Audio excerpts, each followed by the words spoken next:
शकुनी के षड्यंत्र के तहत लाक्षागृह में आग लगा दी जाती है, परंतु विदुर की नीति के चलते कुंती सहित पांचों पांडवों को वज्रदत्त उस आग से बचाकर एक सुरंग द्वारा बाहर निकाल लाता है और उन्हें एक नाव में नदी के उसे पास भेज देता है। इधर शकुनी रोते हुए ये समाचार महाराज धृतराष्ट्र और गांधारी को सुनाता है कि कुंती सहित पांचों पांडव जलकर मारे गए। अब आगे धृतराष्ट्र एवं गांधारी के साथ ही शकुनी झूठ मूठ का रोकर विलाप करता है। शकुनी अग्निकांड की सारी घटना को विस्तार से सुनाता है और कहता है कि हमारे सैनिकों ने उन्हें बचाने की बहुत कोशिश की और नगरवासियों ने भी बहुत कोशिश की, लेकिन आग इतनी प्रचंड थी कि कोई कुछ नहीं कर सका और केवल राख बची तो केवल कुंती और उसके 5 पुत्रों के कंकाल। गांधारी ये सुनकर बेहोश हो जाती है। उधर बलराम के समक्ष श्री कृष्ण ध्यान में बैठे ये सब घटनाक्रम देख रहे थे। तभी वहां पर अक्रूर जी आकर रोते हुए कहते हैं कि एक बड़ा दुखद समाचार है प्रभु। बलराम कहते हैं क्या हुआ अक्रूर जी, कौन सा दुखद समाचार है। अब अक्रूर जी कहते हैं कि वारणावत में एक भीषण आग में पांचों पांडव अपनी माता कुंती सहित जल गए। ये सुनकर बलराम घबरा जाते हैं और दुखी हो जाते हैं, लेकिन श्री कृष्ण मुस्कुराते रहते हैं। बलराम रोते हुए कहते हैं कन्हैया कुछ सुना तुमने। तब श्री कृष्ण कहते हैं हाँ दाऊ भैया सुन लिया। ये समाचार यदि सत्य है तो अत्यंत दुखदायी है। इस पर अक्रूर जी कहते हैं कि मेरे विश्वस्त गुप्तचर अभी अभी हस्तिनापुर से आए हैं। महाराज धृतराष्ट्र और राज परिवार के अन्य सदस्य उनका श्राद्ध करने के लिए यमुना तट पर जाने वाले हैं। इसलिए मैं आपको ये सूचना देने आया था कि आपको भी अपनी बुआ और उनके पुत्रों को जलांजलि देने उनके साथ जाना चाहिए। कृष्ण कहते हैं वहां जाने की क्या आवश्यकता है। इस पर बलराम कहते हैं वहां जाने की आवश्यकता इसलिए है कन्हैया कि वहां जाकर शोकाकुल लोगों को कुछ सांत्वना दी जाए। ऐसे दुख के समय में किसी का दुख बांटने से उसे बहुत सहारा मिलता है। इस पर श्री कृष्ण कहते हैं ये तो ठीक है दाऊ भैया, परंतु दुख तो उसके साथ बांटा जाता है जो दुखी हो, लेकिन वहाँ कौन दुखी है। राज परिवार में कौन ऐसा होगा जो पांडवों के मरने कर शोकातुर होगा। ये सुनकर बलराम आश्चर्य से कहते हैं क्या। तब श्री कृष्ण कहते हैं हाँ दाऊ भैया, उन सब का दुख केवल एक दिखावा है। यहाँ तक स्वयं महाराज धृतराष्ट्र के मन में भी एक छिपी हुई प्रफुल्लता सी होगी। ऐसा कहकर श्री कृष्ण हंसते हुए पलंग पर से उठकर खड़े हो जाते हैं और फिर कहते हैं वास्तव में दाऊ भैया यही संसार की रीति है कि मरने वाले के लिए कोई भी नहीं रोता। पति पत्नी, भाई बहन, बेटा बेटी सब अपने अपने नुकसान के लिए रोते हैं और केवल उतना ही रोते हैं जितना उनको निजी तौर पर नुकसान होता है। बस अन्यथा मरने वाले के लिए तो न किसी को चिंता होती है और न ही कोई रोता है, कोई भी नहीं, केवल एक को छोड़कर। तब बलराम जी पूछते हैं वो एक कौन। तब श्री कृष्ण कहते हैं माँ का दुख निस्वार्थ होता है, केवल माँ की पीड़ा निश्चल होती है और किसी की भी नहीं। सो जो सचमुच दुख करने वाली थी वो बेचारी तो अक्रूर जी की सूचना के अनुसार उनके साथ ही चली गई, तो अब हम वहाँ किसका दुख बांटने जाएं। तब बलराम कहते हैं समझ में नहीं आता कन्हैया ये सब कैसे हुआ, क्यों हुआ। इस पर श्री कृष्ण कहते हैं क्यों का तो केवल एक ही उत्तर है भैया कि जिसका जन्म हुआ है उससे एक न एक दिन मृत्यु भी अवश्य आएगी। सो इस मृत्युलोक में किसी का मरना कोई नई बात नहीं और न कोई विचित्र बात है। ऐसा कहकर श्री कृष्ण मुस्कुराते हुए पुनः पलंग पर विश्राम मुद्रा में लेट जाते हैं। ये सुनकर बलराम कहते हैं कि वह बात विचित्र नहीं है, लेकिन मैं जो अब देख रहा हूँ वह अवश्य विचित्र बात है। इस पर श्री कृष्ण कहते हैं ऐसी कौन सी विचित्र बात देख रहे हैं आप भैया। तब बलराम कहते हैं कि मैं देख रहा हूँ कि बुआ कुंती और पांचों पांडवों के मरने का तुम्हें कोई दुख नहीं है। इस पर श्री कृष्ण कहते हैं हाँ भैया, ये समाचार सुनकर हमें कोई दुख नहीं हुआ। तब बलराम कहते हैं लेकिन क्यों? क्योंकि शास्त्रों में भी ऐसा ही लिखा है कि प्रत्येक प्राणी की मृत्यु निश्चित होती है। सो ज्ञानी मनुष्य को किसी की मृत्यु पर शोक नहीं करना चाहिए। इस पर बलराम कहते हैं, ज्ञानी मनुष्य, तुम भगवान से मनुष्य कब बन गए? ये सुनकर श्री कृष्ण कहते हैं, मुझे भगवान से मनुष्य तो आप ही ने बना दिया भैया। बलराम कहते हैं, मैंने? कब से? श्री कृष्ण कहते हैं कि जब से आपने मुझसे ये आशा की कि सगे संबंधियों की मृत्यु पर मुझे भी एक साधारण मनुष्य की तरह शोक करना चाहिए। इस पर बलराम कहते हैं कि नहीं, मैंने तो भगवान की तरह शोक करने की आशा की है, क्योंकि भगवान भी अपने भक्त के दुख के कारण तड़प उठते हैं। अगर उनके किसी भी भक्त पर विपदा आन पड़े तो वो भी तड़प उठते हैं। और अर्जुन तो आपका परम भक्त है और सखा भी, जिसकी रक्षा का वचन आप उसके पिता इंद्र को दे चुके हैं। आपके भक्त की मृत्यु हो जाए और आप न तड़पे, विवहल न हो, ये संभव नहीं है। ये सुनकर श्री कृष्ण कहते हैं, परंतु जिसकी रक्षा का वचन हमने दिया है उसकी मृत्यु कैसे हो सकती है? ये आपने नहीं सोचा भैया। ये सुनकर बलराम और अक्रूर जी चौंक कर प्रसन्न हो जाते हैं और श्री कृष्ण के मुस्कुराते चेहरे को आश्चर्य से देखते रहते हैं। उधर द्रोणाचार्य से भीष्म पितामह कहते हैं कि नहीं नहीं, ये नहीं हो सकता। मुझे इस बात पर विश्वास नहीं होता कि पांचों पांडव अपनी माता के समेत उस मकान में जलकर मर गए हैं। आचार्य, आप तो अपने शिष्यों को जानते हैं। अर्जुन और भीम क्या एक ऐसे जलते हुए मकान के अंदर जलकर मर सकते हैं? मैं यह मानने को तैयार नहीं। तब द्रोणाचार्य कहते हैं, परंतु वो जो 6 कंकाल मिले हैं उस प्रमाण को हम कैसे झुठला सकते हैं? भीष्म कहते हैं, यही एक प्रमाण है जिसका मैं खंडन नहीं कर सकता। एक बार मेरे भ्रात पूज्य वेद व्यास जी ने मुझसे कहा था कि इंद्रपुत्र अर्जुन सारे संसार को विजयी करके अपने बड़े भाई युधिष्ठिर को चक्रवर्ती राजा बनाएगा, और ज्योतिष विद्या के अनुसार अर्जुन की जन्म कुंडली भी यही कहती है। आचार्य, तो आचार्य वेद व्यास का वचन कैसे झूठा हो सकता है? ज्योतिष शास्त्र कैसे झूठा हो सकता है? इस पर द्रोणाचार्य कहते हैं कि कभी कभी गणित में भी भूल हो सकती है।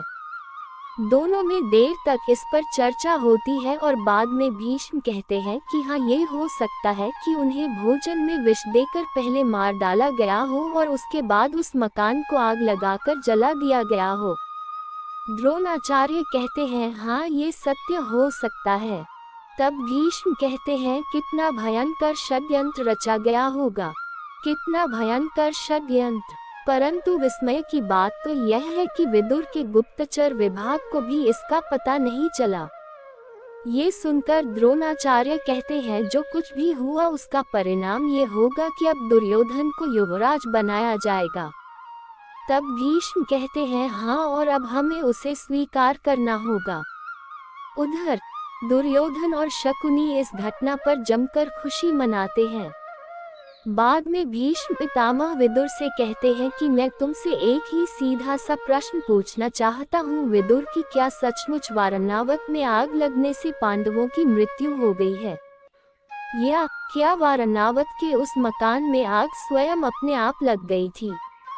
विदुर इस प्रश्न पर चुप रह जाते हैं तो भीष्म कहते हैं, देखो, यदि सत्य जानते हो तो साफ साफ बताओ, और सत्य नहीं जानते हो तो अपने अनुमान से बताओ। बस इतनी सी बात का उत्तर दो। इस पर विदुर कहता है कि तातश्री, मैं अच्छी तरह जानता हूँ कि उस मकान में आग अपने आप नहीं लगी। भीष्म कहता है, अर्थात आग लगाई गई। विदुर कहते हैं, जी। भीष्म कहते हैं, अब दूसरा प्रश्न, जिस समय आग लगाई गई उस समय पांडव अंदर थे? तब विदुर कहते हैं, जी। और वे जीवित थे या उन्हें मारकर वहां फेंक दिया गया था? विदुर कहते हैं, जीवित थे और अंदर थे। जीवित थे तो होश में थे या बेहोश थे? विदुर कहते हैं, होश में थे। इस पर भीष्म कहते हैं, नहीं, ये झूठ है। विदुर, तुम अच्छी तरह जानते हो कि भीम के शरीर में 10,000 हाथियों का बल है। उसकी एक ही मुट्ठी के प्रहार से उस मकान की दीवारें टूट सकती थी। फिर वह उन दीवारों को तोड़कर बाहर क्यों नहीं निकल आए? क्या वे दीवारें लोहे की बनी हुई थी? ये सुनकर विदुर कहता है, जी नहीं तातश्री, वह दीवारें लोहे की नहीं, वह दीवारें लाख की बनी हुई थी। इसलिए उसमें आग लगते ही क्षण भर में सब कुछ जलकर नष्ट हो गया। भीष्म कहते हैं, अर्थात एक लाक्षागृह बनाकर उनकी हत्या की गई। ये सुनकर विदुर कहते हैं, जी नहीं, हत्या नहीं की गई, केवल हत्या का प्रयास किया गया। ये सुनकर भीष्म कहते हैं कि तुम कहना क्या चाहते हो विदुर? तब विदुर कहते हैं कि शत्रु ने हत्या करने की पूरी कोशिश की, परंतु हमें ठीक समय पर पता चल गया, इसलिए उनकी योजना सफल न हो सकी। वे सभी जिंदा और सुरक्षित हैं। तातश्री। ये सुनकर भीष्म अति प्रसन्न हो जाते हैं और विदुर से कहते हैं कि इस कार्य से मैं अति प्रसन्न हूँ विदुर, इसके लिए तुम जो चाहे मुझसे मांग लो। ये सुनकर विदुर कहते हैं कि मैं जानता हूँ कि आपके वचनों में शक्ति है, इसलिए ये वर दीजिए कि भगवान श्री कृष्ण के चरणों में मेरी भक्ति सदैव स्थिर बनी रहे। ये सुनकर भीष्म कहते हैं, वाह विदुर, धन्य हो तुम और तुम्हारी भक्ति। मैं तुम्हें आशीर्वाद देता हूँ कि प्रभु के चरणों में तुम्हारी भक्ति सदैव बनी रहे और मेरी भक्ति का कोई फल यदि है तो वह भी तुम्हें प्रदान करें। ये घटना श्री कृष्ण अपनी माया से देख रहे होते हैं। श्री कृष्ण को देखकर बलराम जी कहते हैं, कन्हैया कहाँ खो गए थे? तब श्री कृष्ण कहते हैं, क्या बात है? तब बलराम जी कहते हैं कि उस दिन तुमने बताया था कि पांचों पांडव जीवित हैं, परंतु यह नहीं बताया कि वे हैं कहाँ। इस पर श्री कृष्ण कहते हैं कि वे जहाँ भी हैं सुरक्षित हैं। तब बलराम जी कहते हैं, परंतु वे किस अवस्था में हैं? ये सुनकर श्री कृष्ण कहते हैं, अवस्था देखो ना भैया, भाग्य की कैसी विडंबना है कि जिन्हें एक दिन इस पृथ्वी का चक्रवर्ती सम्राट बनना है, वे आज भिखारियों की भांति गांव-गांव भिक्षा मांग रहे हैं। वे इस समय हस्तिनापुर की सीमा पार करके पांचाल की धरती पर ब्राह्मणों के एक नगर में पहुंच गए हैं। उधर युधिष्ठिर को भिक्षा मांगते हुए बताया जाता है। नकुल और सहदेव आकर कहते हैं, बड़े भैया आज हमें भिक्षा में खीर मिली है, खाने में बड़ा आनंद आएगा। तब सहदेव कहता है, खीर मुझे खाने को नहीं मिलेगी। तब युधिष्ठिर पूछते हैं, क्यों? इस पर नकुल कहते हैं, क्योंकि भीम भैया छोड़ेंगे तब ना, खीर उन्हें अति प्रिय है। ये सुनकर युधिष्ठिर मुस्कुराते हुए कहते हैं, चिंता मत करो, मैं तुम दोनों के लिए भीम से थोड़ी सी खीर ले लूंगा। ठीक है, अब चलें। पांचों पांडव भिक्षा लेकर एक कुटिया के पास पहुंचकर कहते हैं, माँ हम भिक्षा ले आए हैं। कुटिया के भीतर बैठी माता कुंती यह सुनकर कहती है कि पांचों बांटकर खा लो। इस पर युधिष्ठिर कहते हैं, पर बांटना तो आपको ही पड़ेगा ना। ये सुनकर कुंती कहती है, अच्छी बात है, तुम लोग स्नान कर लो, मैं आती हूँ। युधिष्ठिर कहते हैं, अच्छा माताश्री। फिर माता कुंती सभी को बांटकर भोजन खिलाती हैं। कुंती कहती है, इस लड्डू को न देखो अर्जुन, इस लड्डू को मैं नकुल और सहदेव को दूंगी। तब अर्जुन कहता है, और भीम भैया को पूरा लड्डू दे दिया। तब कुंती कहती है, हाँ, जो भी भोजन होता है उसके आधे हिस्से पर भीम का ही अधिकार होता है। ये सुनकर भीम कहता है, हाँ, मेरे हिस्से पर नजर मत डालो वरना तुम्हारा हिस्सा भी खा जाऊंगा। ये सुनकर सहदेव कहता है कि अर्जुन भैया आप मेरे हिस्से का लड्डू ले लो। तब अर्जुन कहता है कि रहने दो बचुआ, हम छोटे भाइयों का हिस्सा नहीं लेते। ये सुनकर भीम कहता है, और बड़े भाइयों से कुछ मिलने वाला नहीं। तब अर्जुन कहता है कि बस यही कष्ट है मंझले होने का, छोटे से अन्याय नहीं कर सकते और बड़े का अत्याचार सहना पड़ता है। ये सुनकर सभी हंसने लगते हैं। तभी सभी सुनते हैं कि पास वाली कुटिया से एक महिला का रुदन सुनाई दे रहा है, जो ये कहती है कि नहीं नहीं, भगवान के लिए आप हम पर दया कीजिए, मैं विधवा हो जाऊंगी, मेरे बच्चे अनाथ हो जाएंगे। ये सुनकर पांचों भाई माता कुंती के साथ उस कुटिया के द्वार जाकर खड़े होकर सुनने लगते हैं। एक महिला 3 लोगों से कह रही है कि आप इन्हें ले जाओगे तो मेरे बच्चों का जीवन तबाह हो जाएगा। अभी मेरी पुत्री का विवाह भी नहीं हुआ और मेरा पुत्र भी अभी बहुत छोटा है। आपको हम पर दया नहीं आती। तब एक आदमी कहता है कि हमें तुम पर बहुत दया आती है, लेकिन हम विवश है। ये दुख तो सारे नगर का एक जैसा ही है। जिस दिन जिसकी बारी आती है उस दिन उसके घर में ऐसा ही कोहराम मच जाता है। ये सुनकर उस महिला का पति कहता है कि परंतु क्या ऐसा नहीं हो सकता कि मेरी बारी 1 वर्ष के लिए टाल दी जाए, ताकि मैं अपनी जवान लड़की का विवाह कर सकूं। इसलिए मुझे 1 साल की मोहलत दे दो। ये मेरी पुत्री की रक्षा का प्रश्न है। तब एक दूसरा वृद्ध आदमी रोते हुए कहता है, गंगाधर जी, ये केवल आपकी एक पुत्री का प्रश्न नहीं है, बल्कि इस नगर की हजारों ऐसी पुत्रियों का प्रश्न है। आज हर एक घर की यही परिस्थिति है, तो फिर कौन जाएगा उस राक्षस का भोजन बनने के लिए। फिर वह पहला वाला कहता है कि गंगाधर जी, आप भी तो थे उस सभा में जिसमें उस नरभक्षी राक्षस के साथ ये समझौता किया गया था, जिसमें उसने कहा था कि यदि नगर वाले मुझे 1 छकड़ा अनाज, 10 मटके दूध के और 1 आदमी हर रोज खाने के लिए यदि स्वयं मेरे पास आकर दे जाएंगे तो मैं और किसी नगर वासी को और कुछ नहीं कहूँगा। परंतु जिस दिन मुझे ये खुराक नहीं मिली, उस दिन सारे नगर में लहू की नदियाँ बहा दूंगा। तब हम सबने मिलकर ये तय किया था कि बारी बारी से 1 आदमी हर घर से जाएगा। तब एक ब्राह्मण महात्मा, जो तीसरा व्यक्ति रहता है, कहता है, महोदय, प्रस्थान करने की तैयारी करें। इस पर गंगाधर की पत्नी उससे प्रार्थना करती है कि आप तो हमारे समाज के अगुआ हैं, इसलिए मेरी विनती है कि इनके स्थान पर मुझे भेजा जाए। इसमें आपको कोई आपत्ति नहीं है। ये सुनकर उसका पति कहता है, परंतु मुझे आपत्ति है, क्योंकि मैंने वेद मंत्रों के साथ इसके पिता को कन्यादान के समय वचन दिया था कि यह मेरी गृहिणी है। मैं इसे अपना सब कुछ दे दूंगा और सर्वदा मैं इसकी रक्षा करूंगा।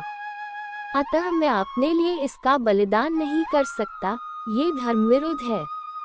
इस पर उसकी पत्नी कहती है कि धर्मानुसार आवश्यकता पड़ने पर अपने पति की रक्षा के लिए पत्नी का भी धर्म होता कि वह अपने प्राण न्योछावर कर दे। ये सुनकर उनकी बेटी जिद करती है कि मेरे माता पिता के स्थान पर उस राक्षस के लिए मुझे भेजा जाए। तीनों एक दूसरे को भेजकर दूसरे की जान बचाने की बात करते हैं, तो सभी असमंजस में हो जाते हैं कि अब क्या करें। तब उनमें से एक कहता है, परंतु फिर भी कोई तो निर्णय लेना पड़ेगा। ये सारा वार्तालाप कुंती सहित 5 पांडव उनके द्वार पर खड़े सुन रहे होते हैं। तब कुंती कहती है, तनिक रुकिए महात्मा। ऐसा कहते हुए वह अंदर आकर कहती है, अंतिम निर्णय करने से पहले आपको मेरी भी एक प्रार्थना स्वीकार करनी होगी। ये सुनकर 3 में से एक नागरिक कहता है, किंतु आप कौन हैं? तब कुंती कहती है, मैं इस नगर में एक अतिथि हूँ। इस ब्राह्मण दंपत्ति का बड़ा उपकार है हम पर। इन्होंने हमें अपने घर में शरण दी है। इसके अतिरिक्त आपके सारे नगर का भी हम पर उपकार है। इस विधवा के बच्चे प्रतिदिन आपके नगर से भिक्षा लेकर आते हैं, जिससे अब तक हमारा जीवन निर्वाह हुआ है। जिस नगर ने हमें आपातकाल में आश्रय दिया हो, हमें हर रोज भिक्षा दी हो, उसके प्रति हमारा भी एक उत्तरदायित्व है। इसलिए हे महात्मा, मैं आपसे प्रार्थना करती हूँ कि आज इन तीनों की जगह मेरे एक पुत्र को जाने की आज्ञा दी जाए।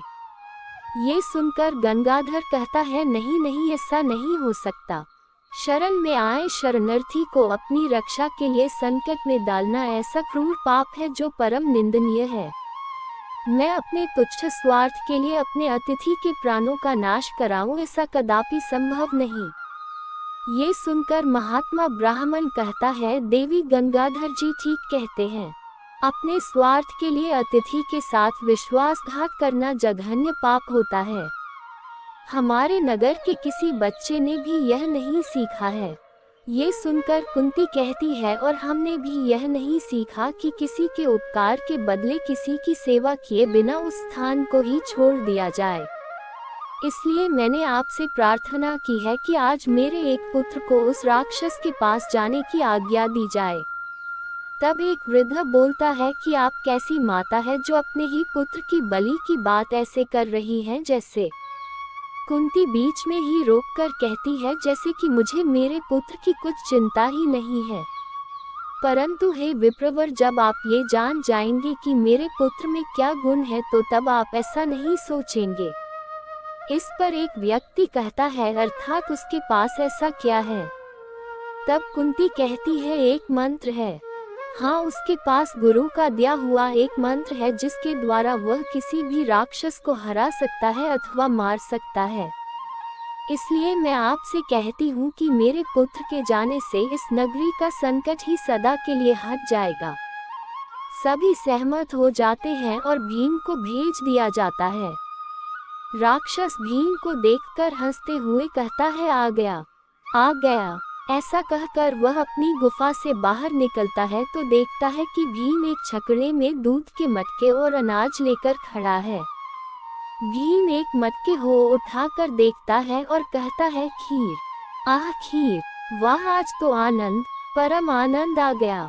ऐसा कहकर वह राक्षस के सामने ही खीर पी जाता है। ये देखकर राक्षस बहुत क्रोधित होता है। भीम खीर पीकर उसके मुख पर मटका फेंक देता है और वह जोर जोर से हंसने लगता है। फिर भीम दूसरा मटका उठाकर खीर पीने लगता है तो राक्षस अपनी गदा से भीम की पीठ पर वार करता है, लेकिन भीम को कोई असर नहीं होता है। वह दूसरा मटका भी उसके मुंह पर फेंक देता है। फिर अपना शरीर भी उस राक्षस की तरह विशालकाय बना लेता है। फिर दोनों में भयंकर युद्ध होता है और भीम उसके दोनों सिंग तोड़ देता है। फिर भीम उसे उठाकर आसमान में उछाल देता है। बहुत ऊपर जाकर वह राक्षस भूमि पर गिरकर मर जाता है। जय श्री कृष्ण।